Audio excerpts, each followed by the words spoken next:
हरिओम, नमस्ते, good morning everyone, welcome to my YouTube channel GK law classes. तो जैसे कि आप सब लोग जानते हैं कि हमने transfer of property act start कर दिया है।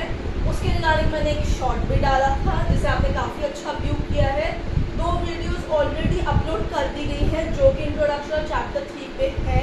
इसके अलावा हमने इस बारी मोटिवेशन कोट्स के ऊपर भी शॉर्ट्स को तैयार किया है, तो अगर आपने वो मोटिवेशन कोट्स नहीं देखे तो उन्हें देख लीजिए। If you are new to the channel तो चैनल को सब्सक्राइब करना भूलिएगा मत और नोटिफिकेशन बेल आइकन दबाना भूलिएगा मत। If you have liking our videos, आपको हमारी वीडियोस बहुत अच्छी लग रही हैं तो उन्हें लाइक और शेयर ज़रूर करिएगा। If you have any doubt regarding any topic तो आप कमेंट सेक्शन में अपने डाउट्स को मेंशन कर सकते हैं। तो आइए शुरू करते हैं आज ट्रांसफर ऑफ प्रॉपर्टी एक्ट के अंदर हमारा आगे का पार्ट, जिसमें हम बात करने जा रहे हैं 2 इम्पॉर्टेंट पॉइंट्स के रिगार्डिंग। सबसे पहले होगा सेक्शन नंबर 5 जो कि आप देख सकते हैं बात करती है ट्रांसफर के रिगार्डिंग। व्हाट इज ट्रांसफर, क्योंकि हमने इमूवेबल प्रॉपर्टी सेक्शन 3 में पढ़ ली हुई है, ठीक है। एक्ट का मतलब हमें पता है। Now what is the word transfer means, तो वो सेक्शन नंबर 5 में एक्सप्लेन किया गया है। साथ ही में हम देखेंगे कौन सी ऐसी चीज़ें हैं जो ट्रांसफर ऑफ प्रॉपर्टी एक्ट में कैलकुलेट नहीं की जाती, यानी वो चीज़ें which are not transfer of property. तो मैंने नॉट को यहाँ पे स्पेशली ब्लू से बॉक्स बनाया हुआ ताकि आपको याद रहे फ्रॉम द कीवर्ड क्या नहीं आना है इसके अंदर। इसके अलावा आज हम दूसरा पार्ट जो होगा हमारा वो होगा चैप्टर नंबर 3 स्केल के रिगार्डिंग, जो सेक्शन 54 और 55 से डील करेगा, ठीक है। तो आइए शुरू करते हैं सबसे पहले सेक्शन नंबर 5 से, ट्रांसफर्स। अब इमूवेबल आई होप आपको क्लियर है। The land, the benefit arising out of the land, things attached, embedded और rooted to the land, ठीक है। तो अब बात करते हैं ट्रांसफर प्रॉपर्टी एक्ट में ट्रांसफर। ट्रांसफर का मतलब क्या होता है? अब फ्रॉम द गिवन मीनिंग मैंने यहाँ पे आपको इसका मतलब लिख के रखा है, आप देख सकते हैं बोर्ड पे लिखा हुआ है, an act by which a living person conveys in present or future property to another person। Convey यहाँ पे कन्वे माने उसको दे देना है, ठीक है ना। ये transfer the right of your ownership to another person along with possession. तो यहाँ पे वो कन्वेंस की हम कन्वेंस बनाते हैं, कागज पत्र जिसे हम कहते हैं। सो एक एक्ट जिसके थ्रू एक लिविंग पर्सन यानी जो ओनर होगा, ट्रांसफरर होगा, वो ट्रांसफरी को इन प्रेजेंट या future for money consideration property transfer कर देगा। सो आपको ये चीज़ याद रखनी है, जो ट्रांसफर होगी वो 2 लिविंग बीइंग के अंदर होगी, ठीक है। जो ट्रांसफरी है वो अनबॉर्न चाइल्ड भी हो सकता है, वो ज्यूरिस्टिक पर्सन भी हो सकता है। तो आपको ये चीज़ याद रखनी होगी। बट जो ट्रांसफरर है वो लिविंग बीइंग होना चाहिए, उसके पास राइट ऑफ ओनरशिप होना चाहिए, मेजर होने चाहिए, साउंड माइंड के होने चाहिए, तभी जो है ट्रांसफरर प्रॉपर्टी को ट्रांसफर कर पाएगा। Transferee on the other hand another person जिसकी बात की गई है वो अनबॉर्न चाइल्ड यानी द चाइल्ड इन द वूम हो सकता है, but that child must be quick child, ठीक है। ज्यूरिस्टिक पर्सन है, आप उसको भी ट्रांसफर कर सकते हैं या इंटरेस्ट भी क्रिएट कर सकते हैं via transfer. So this is the meaning of transfer and transfer of property act, जो कि सेक्शन नंबर 5 में आपको मेंशन की गई है, ठीक है। तो इसमें कौन से कीवर्ड्स हैं? सबसे पहले है लिविंग पर्सन, ठीक है। लिविंग पर्सन 2 बताए गए हैं, 1 एंड अनदर, यानी 2 पार्टीज होगी आपके पास। सो लिविंग पर्सन 2 पार्टीज कन्वेंस, क्योंकि इसमें कन्वे करना है। The act can be done into the past or present or in the future, and किस चीज़ की होगी? आपकी इमूवेबल जो प्रॉपर्टी है उसकी कन्वेंट होगी। तो ये सारे कीवर्ड्स हैं, अगर आप इनको याद कर लेंगे तो आपको ट्रांसफर का मतलब इजीली समझ आ जाएगा। अब बात करते हैं क्या चीज़ ट्रांसफर ऑफ प्रॉपर्टी नहीं कहलाती, ठीक है। अब कुछ ऐसी चीज़ें होती हैं जो ट्रांसफर का हिस्सा नहीं होती है, जब वो की जाती है, उन्हें बनाया जाता है, वो ट्रांसफर ऑफ प्रॉपर्टी एक्ट के नीचे नहीं आती है स्टेबिलिटी, वो सेक्शन 5 में ही आपको मिल जाएगी। What is not a transfer of property. सबसे पहले बात करते हैं सेटलमेंट। ये सेटलमेंट है family settlement, Hindu undivided family वाली फैमिली सेटलमेंट। वो आपकी पीपीए में कैलकुलेट नहीं होती है। पार्टीशन वो नहीं आता, अगर आपकी जो प्रॉपर्टी है उसका पार्टीशन हो गया, हिस्से डिवाइड हो गए, तो उसके बाद विल टेस्टामेंटरी डॉक्यूमेंट जो है वो कभी भी इसका इमूवेबल प्रॉपर्टी की ट्रांसफर का हिस्सा नहीं बनता है। ये चीज़ मैंने आपको पिछले लेक्चर में भी समझाई है, विल नहीं आता है। कॉम्प्रोमाइज हो गया आपका, सरेंडर हो गया आपका, रिलिंक्विशमेंट चार्ज, ये सारी ही चीज़ें इसका हिस्सा नहीं बनती हैं। प्रॉपर्टी हैज बीन रिलीज्ड वो ट्रांसफर ऑफ प्रॉपर्टी एक्ट के नोशन के नीचे आ जाती है। ठीक है, सो आई होप आपको सेक्शन 5 क्लियर है। ये बहुत ही इंपॉर्टेंट चीज़ है। हमारा ट्रांसफर इमूवेबल प्रॉपर्टी के रिगार्डिंग ही रहता है, एक को दूसरे को ट्रांसफर करना। जैसे हम कहते हैं खरीदते हमने ज़मीन खरीदी है तो ऑब्वियस उसमें पार्टीशन, सेटलमेंट या कॉम्प्रोमाइज, सरेंडर जैसी चीज़ें नहीं आती है।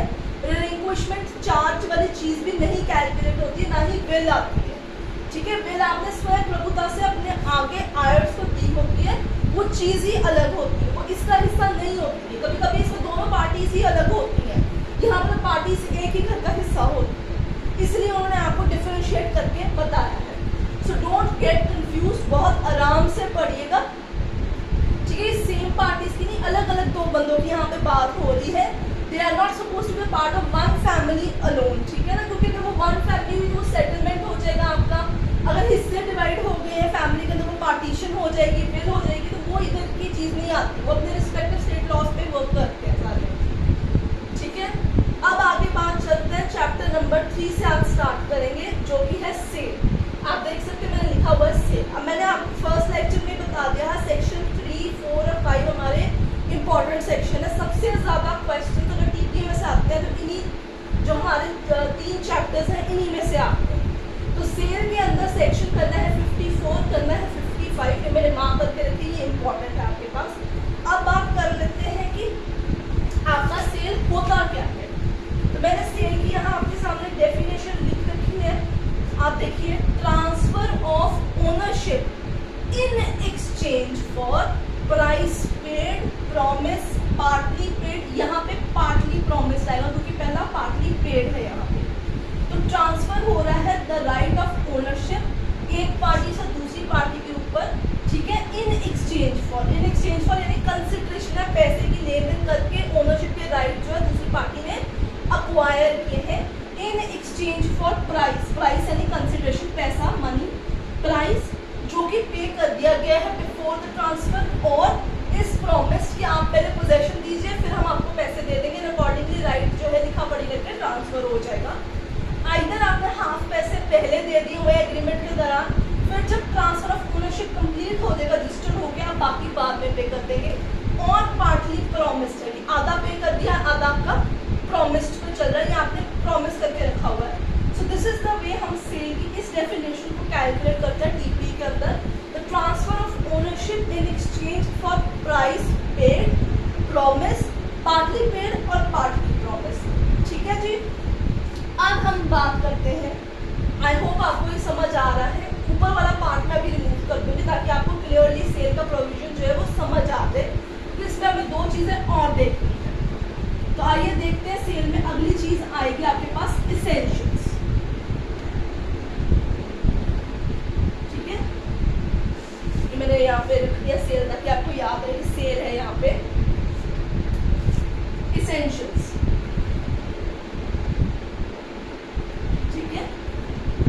अब देखते हैं कौन से एसेंशियल्स हमें चाहिए इसके अंदर। सबसे पहला एसेंशियल, अब ट्रांसफर किस चीज़ का होने लगे मैं फिर से बताने लगी हूँ, इमूवेबल प्रॉपर्टी।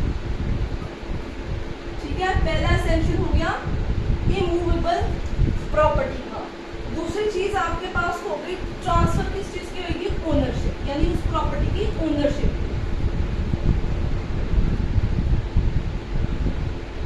तो पहला हो गया इमूवेबल प्रॉपर्टी, दूसरा हो गया आपके पास ट्रांसफर ऑफ ओनरशिप। और अब तीसरी बात जो हम करने जा रहे हैं, तीसरा इंग्रेडिएंट कौन सा है, वो है कॉम्पिटेंट पार्टी।